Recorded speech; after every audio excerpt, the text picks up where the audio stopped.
안녕하십니까. 오늘도 미국 주식입니다. 주말 동안 비트마인의 아주 흥미로운 데이터가 공개됐습니다. 직전 분기 대비 이 종목을 보유한 기관 투자자의 숫자가 무려 약 2600% 증가했습니다. 핀텔의 데이터에 따르면 불과 한 분기 전만 해도 10여 곳 남짓했던 기관이 단 3개월 만에 360곳으로 폭증한 겁니다. 이건 단순한 해프닝이나 이벤트로 설명할 수 있는 수준이 아닙니다. 월가의 장부가 통짜로 바뀌었다는 신호에 가깝죠. 그리고 이 사실보다 더 중요한 것이 있는데요. 바로 그들의 방향성입니다.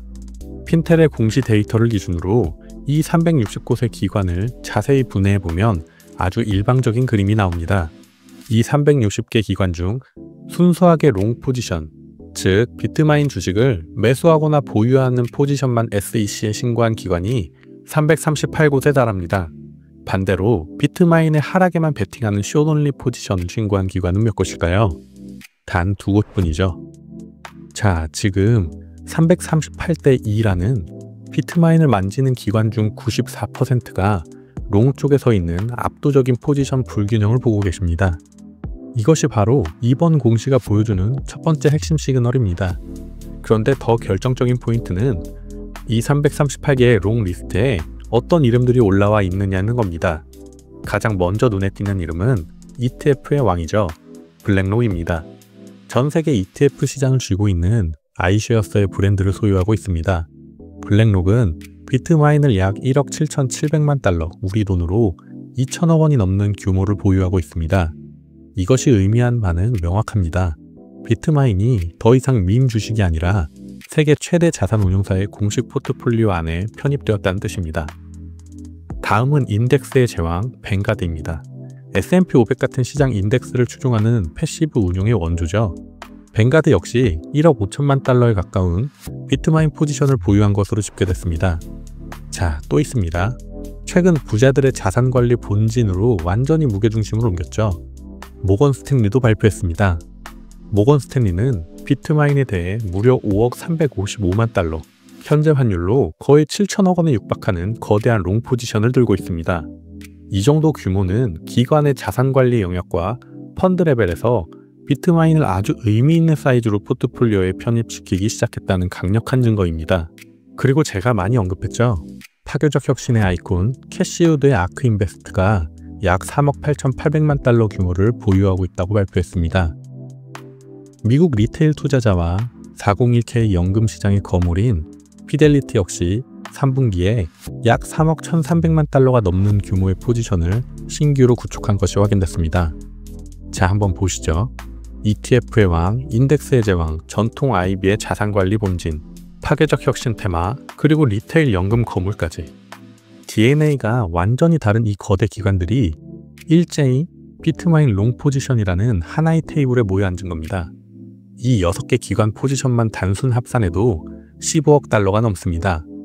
더욱 놀라운 것은 이 모든 일이 시장에 알려진 타이밍입니다. 많은 분들이 지난 일주일 동안 기관들이 연이어 매수했다는 뉴스를 보셨을 겁니다. 하지만 이 문장을 정확히 해석하자면 11월 둘째 주에 이 기관들이 허겁지겁 비트마인을 매수했다는 뜻이 절대 아닙니다.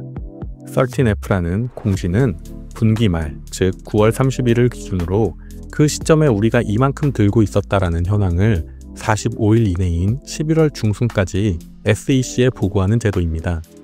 실제 매수는 7월에서 9월 사이에 이루어졌을 수 있지만 그 결과 보고서들이 공교롭게도 11월 12일에서 14일 사이에 한꺼번에 업데이트된 겁니다. 이게 왜 중요할까요? 시장은 그동안 비트마인을 두고 과연 기관들이 이 종목을 인정할 것인가라는 의구심을 가지고 있었습니다. 그런데 이번 11월 공시 시즌을 통해 비트마인을 들고 있는 기관들의 전체 그림이 처음으로 한눈에 드러난 겁니다. 그리고 그 그림은 초반에 말씀드린 2600%라는 폭발적인 증가율, 10여 개 기관에서 360개 기관으로 늘어난 홀더 구성, 그리고 기관 보유 주식수 기준으로는 수만 %가 점프하는 기관 러시 그 자체였습니다. 결국 2025년 3분기의 13F 데이터는 비트마인이라는 종목의 정체성이 완전히 바뀌는 변곡점을 우리에게 명확하게 보여주고 있습니다. 이건 더 이상 리테일 투자자가 만든 밈 주식의 서사가 아닙니다. 블랙록, 뱅가드, 모건 스탠리 같은 월가의 주요 플레이어들이 참여하는 기관들의 공식 게임판으로 재편된 것입니다. 자, 그렇다면 우리는 이제 그 다음 질문을 던져야 합니다. 왜? 도대체 왜 월가의 그 냉정한 기관들이, 그것도 이렇게 성격이 다른 기관들이 일자리 한 종목에 이런 포지션을 구축하고 있는 걸까요? 이것을 단순히 개인 투자자들이 말하는 포모, 즉 나만 뒤처질 수 없다는 감정적인 추격 매수로 해석해도 되는 걸까요? 먼저 우리가 아는 리테일 포모의 정의는 아주 간단합니다.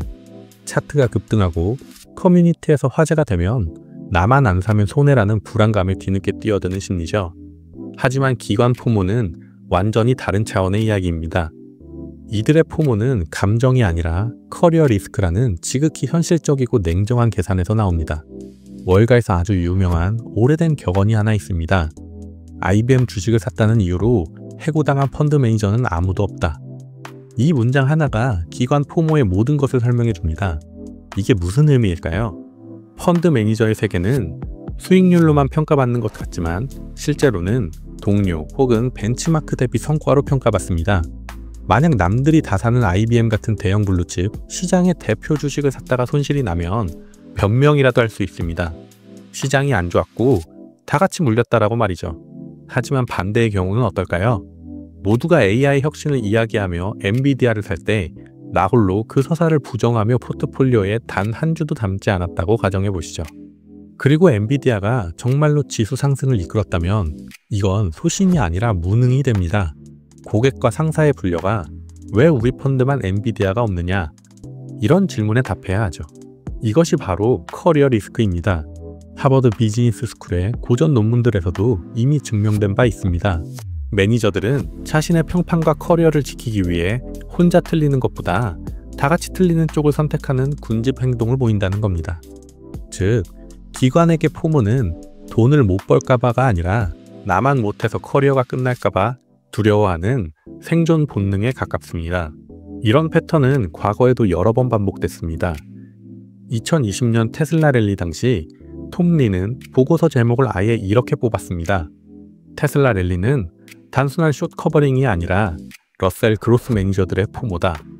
당시 테슬라가 지수에 차지하는 비중은 0.7%에 불과했지만 연초 이후 지수 수익률의 15%를 혼자 기여하고 있었습니다. 시가총액 대비 수익률 기여도가 21배나 높았다는 뜻이죠. 이 말은 펀드 매니저 입장에서 테슬라를 안 들고 있으면 벤치마크 대비 언더퍼폼이 확정되는 구조였다는 겁니다. 밸류에이션이 아무리 비싸 보여도 욕 안 먹으려면 편입해야 하는 상황이었던 셈이죠. 비트코인 랠리 때는 스트래티지가 그 역할을 했습니다. 많은 기관 펀드들은 규제나 내부 컴플라이언스 문제로 비트코인 현물을 직접 지갑에 담기 어렵습니다. 이때 스트래티지는 비트코인을 대량 보유한 상장사라는 지위를 활용해 사실상 비트코인 프록시 혹은 ETF와 같은 우회 수단이 되었습니다. 기관들 입장에서 스트래티지 주식을 포트폴리오에 담는 행위는 우리도 디지털 자산 트렌드를 이해하고 있다는 일종의 시그널을 시장에 보내는 것과 같았습니다. 자, 이제 이 프레임을 비트마인에 그대로 겹쳐보시죠. 엔비디아가 AI의 대리자였고 스트래티지가 비트코인의 대리자였다면 비트마인은 지금 시장에서 이더리움 슈퍼사이클의 가장 강력한 대리자 후보로 떠오른 겁니다. 만약 이더리움 슈퍼사이클이 정말로 현실화되고 비트마인이 그 서사의 중심에 서게 된다면 그때 가서 왜 우리 펀드는 비트마인을 단 한 주도 들고 있지 않은가? 라는 질문을 받을 것입니다. 이것이 바로 지금 338개의 기관이 가장 두려워하는 커리어 리스크의 실체일 수 있습니다. 여기에는 심리적인 이유만 있는 것은 아닙니다. 338대 2라는 숫자는 시장의 구조적 함정을 동시에 보여줍니다. 생각해 보시죠. 비트마인을 롱 포지션으로 담은 338개의 기관의 상당수는 애초에 숏을 칠 수 없는 자금입니다. 연기금, 공모펀드, 인덱스펀드, 테마 ETF 같은 자금들은 규정상 또는 펀드 약관상 롱 온리로만 운영됩니다.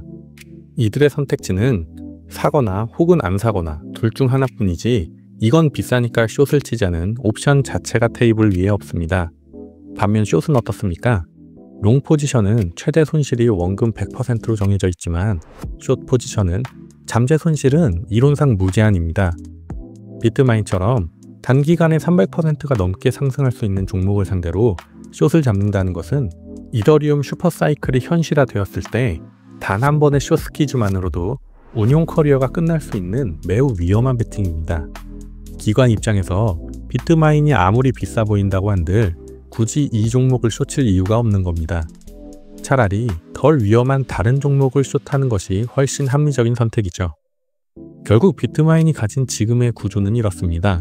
롱은 조금이라도 들고 있으면 우리도 이더리움 서사에 참여하고 있다는 변명이 가능해지고 마음이 편해지는 포지션인 반면 숏은 들고 있는 순간부터 커리어 리스크가 시작되는 지극히 불리한 포지션이라는 겁니다. 이것은 감정적 포모가 아니라 생존을 위한 지극히 논리적인 포지셔닝 게임의 결과물일 수 있죠. 그렇다면 기관들은 비트마인의 무엇을 보고 이 포지셔닝을 결정한 걸까요?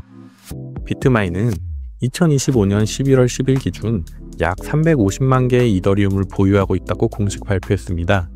이는 이더리움 전체 공급량의 2.9%에 달하는 엄청난 물량이죠.